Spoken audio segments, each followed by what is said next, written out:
Bonjour et bienvenue à cet épisode du Whisky Brunch. Aujourd'hui, on fait le tour des produits de Anok Slanjava.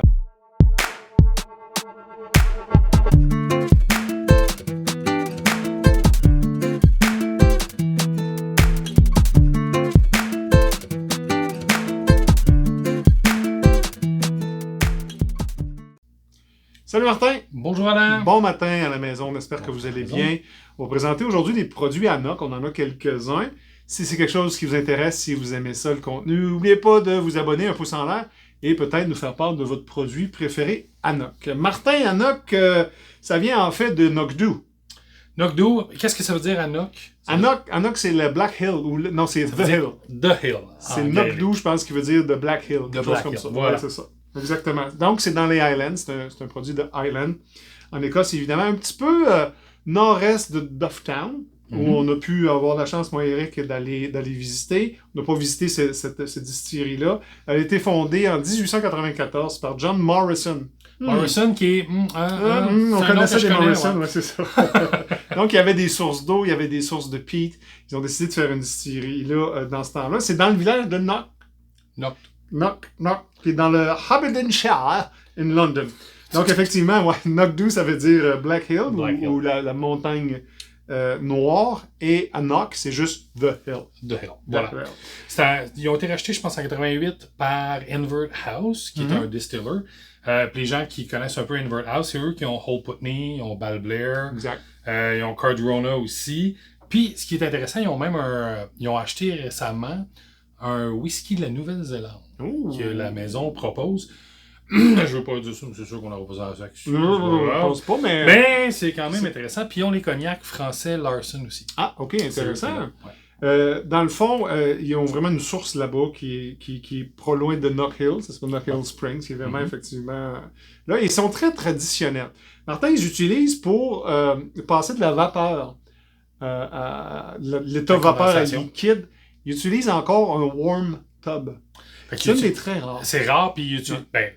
Puis il y a le lime arm. Le lime arm qui descend, qui s'en va là. Exactement. Sans être trop technique, c'est que c'est de l'eau à travers... Il y a un coil de cuivre qui passe à travers de l'eau froide. Alors que les nouvelles, c'est l'inverse. C'est l'eau froide qui passe dans ils appellent ça le shell.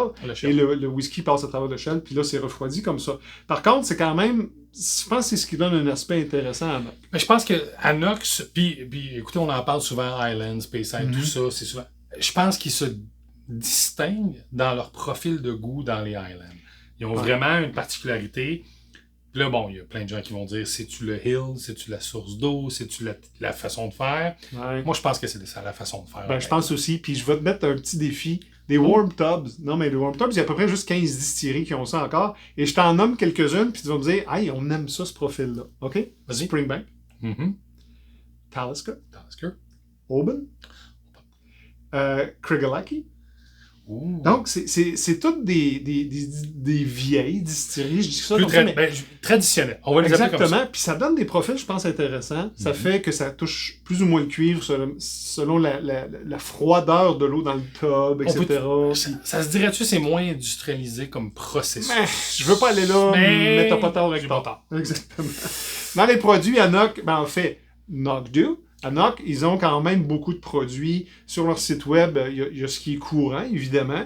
Et ils ont aussi une archive où que là, ils ont des années 85, des éditions limitées. Là, effectivement. Ce qu'on trouve principalement à la SAQ, on a le 12, on a eu le 16, on l'a ici, le 18, le 24. Je pense qu'il y a un Knockdhu 22 qui est disponible. 21 ou 22, j'ai vu. 22. Okay. Le Pete Hart, qui est intéressant. Ici, on a l'édition numéro 1. Et je pense qu'ils sont rendus à la 3e. Il n'y en a pas présentement à la SAQ, mais ils ont quand même de très beaux produits. Ça reste un Speyside, mais avec une particularité. Je dis ça comme ça. Pas un Speyside, mais un Highland. Non, c'est un Speyside. Non, c'est un Speyside, c'est un Highland. C'est un Highland. C'est un Highland. C'est un Highland. Je m'excuse pour une fois que je peux corriger le puriste. Mais ils sont dans le Speyside. Et rappelle-toi qu'ils peuvent dire ce qu'ils veulent. Oui, mais ils ont décidé d'y aller avec Highland. Parfait. Donc, ils ont évidemment beaucoup de beaux produits. Ce qu'on a dans notre verre, c'est le premier qu'on vous présente, mais qui est un limited edition, qui est le Rascan. Ou le Rascan. Ouais. Il est peated, mais à 11.1. C'est très doux. C'est comme peat, là, soyons... Et la couleur, hein? C'est fou comment c'est pâle. C'est très pâle. Ça me rappelle, ça me rappelle souvent les Lowlands ou les Highlands. Les Highlands, plutôt.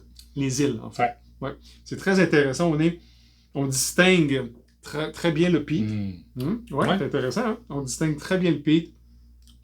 C'est quelque chose qui était disponible à l'SAQ jadis. On parle de 46% d'ABV. 80$.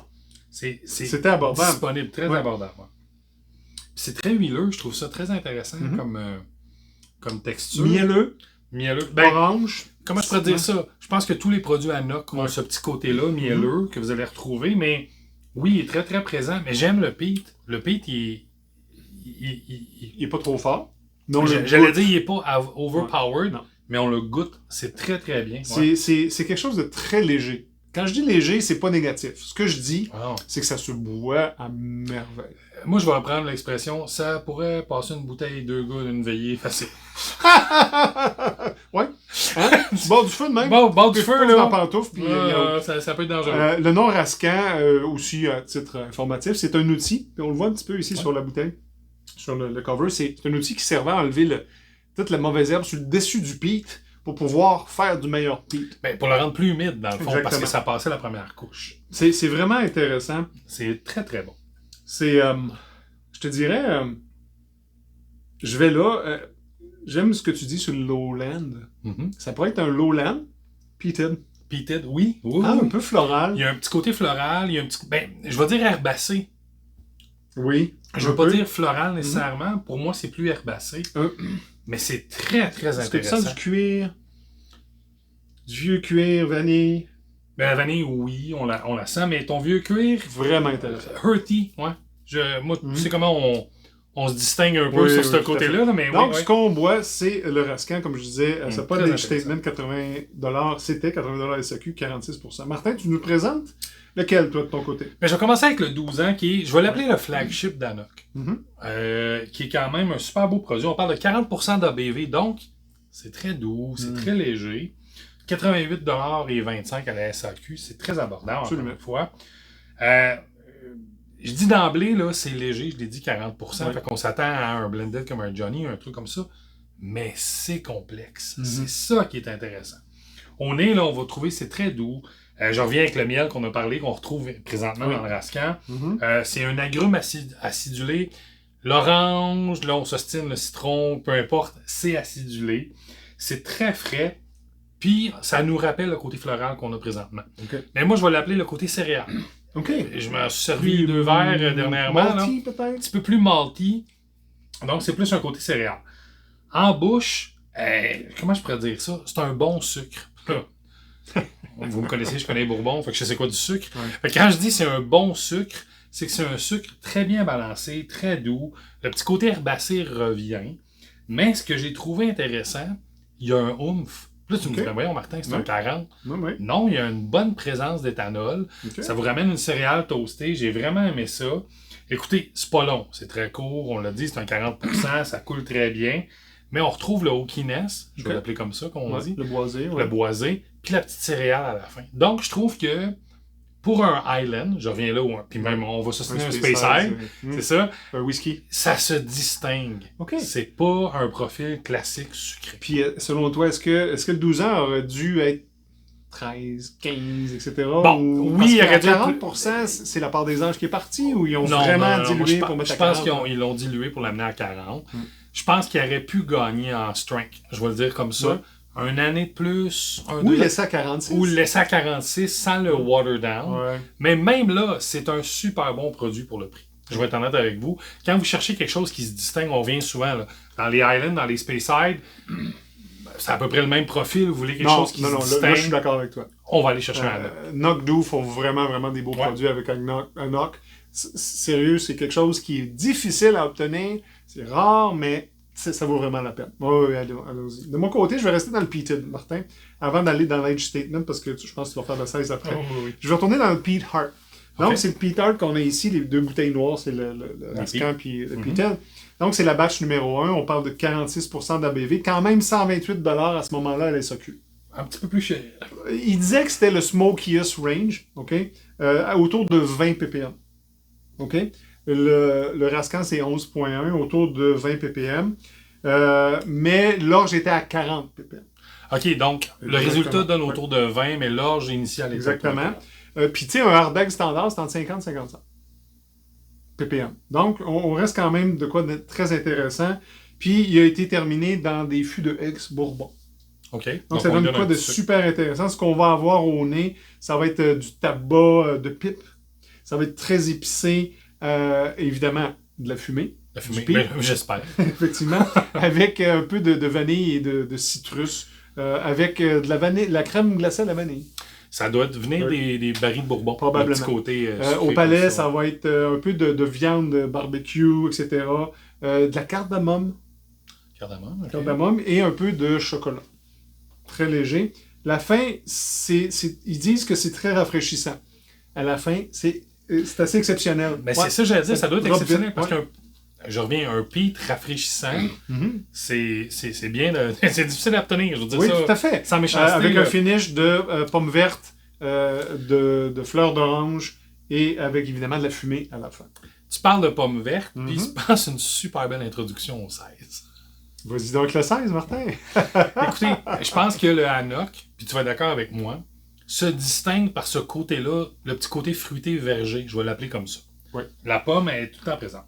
Le 16, t'en as eu une bouteille, j'en ai eu une bouteille. Ça, c'est 125e édition. C'est le 125e édition. Écoutez, il y en a eu 500 de fait. Ouais.